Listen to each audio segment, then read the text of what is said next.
শেষ দিন পবিত্র ঈদুল আজহার আগে আজকেই শেষ দিন যে আম ডেলিভারি হচ্ছে। অলরেডি উপজেলা শহরে আম ডেলিভারি ফিনিশ।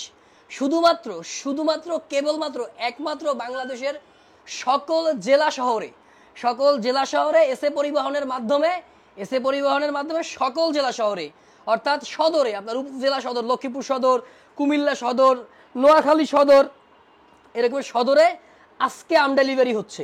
আজকে point delivery, not home delivery, point delivery.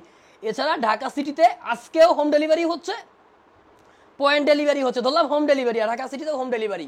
তো আজকের জন্য যাদের গাছ পাকা এরকমের টসটসে রসালো হিমসাগর আম যাদের লাগবে, শুধুমাত্র আজকের জন্য আপনারা বাংলাদেশের যে কোনো জেলা সদরে অর্ডার করতে পারবেন রাজশাহীর হিমসাগর আম। ঈদের পরে আম থাকবে কি থাকবে না, পাবেন কি পাবেন না, এটা এত কোশ্চেনের মধ্যে দেওয়ার দরকার নাই। হিমসাগর আম না পাওয়ার চান্সই বেশি। সুতরাং এবছরের বেস্ট কোয়ালিটির হিমসাগর আম, গাছ থেকে একদম পাকা পরিপক্ক হিমসাগর আম যদি খেতে চান তাহলে দ্রুত কনফার্ম করবেন। ভালো থাকবেন, খোদা হাফেজ।